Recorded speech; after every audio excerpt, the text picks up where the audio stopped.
1 Samuel 30th. David destroys the Amalekites. David and his men reached Ziklag on the third day. Now the Amalekites had raided the Negev and Ziklag. They had attacked Ziklag and burned it, and had taken captive the women and everyone else in it, both young and old. They killed none of them, but carried them off as they went on their way. When David and his men reached Ziklag, they found it destroyed by fire and their wives and sons and daughters taken captive. So David and his men wept aloud until they had no strength left to weep. David's 2 wives had been captured, Ahinoam of Jezreel and Abigail, the widow of Nabal of Carmel. David was greatly distressed, because the men were talking of stoning him. Each one was bitter in spirit because of his sons and daughters. But David found strength in the Lord his God. Then David said to Abiathar the priest, the son of Ahimelech, "Bring me the ephod." Abiathar brought it to him, and David inquired of the Lord, "Shall I pursue this raiding party? Will I overtake them?" "Pursue them," he answered. "You will certainly overtake them and succeed in the rescue."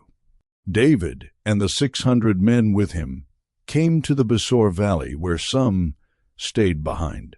200 of them were too exhausted to cross the valley, but David and the other 400 continued the pursuit. They found an Egyptian in a field and brought him to David.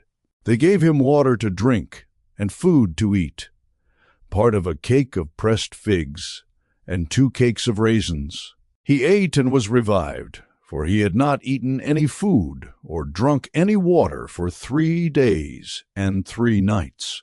David asked him, "Who do you belong to? Where do you come from?" He said, "I am an Egyptian, the slave of an Amalekite. My master abandoned me when I became ill 3 days ago. We raided the Negev of the Kerethites, some territory belonging to Judah and the Negev of Caleb, and we burned Ziklag." David asked him, "Can you lead me down to this raiding party?" He answered, "Swear to me before God that you will not kill me or hand me over to my master, and I will take you down to them." He led David down, and there they were, scattered over the countryside, eating, drinking, and reveling because of the great amount of plunder they had taken from the land of the Philistines and from Judah. David fought them from dusk until the evening of the next day, and none of them got away, except 400 young men who rode off on camels and fled. David recovered everything the Amalekites had taken, including his 2 wives. Nothing was missing, young or old, boy or girl, plunder, or anything else they had taken. David brought everything back.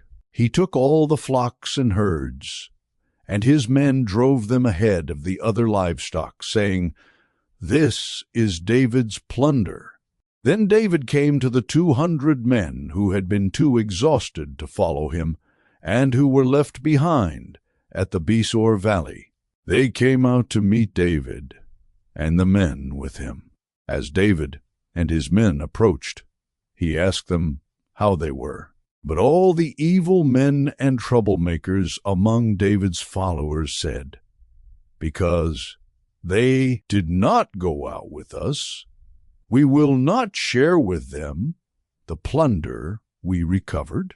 However, each man may take his wife and children and go." David replied, "No, my brothers, you must not do that with what the Lord has given us. He has protected us and delivered into our hands the raiding party that came against.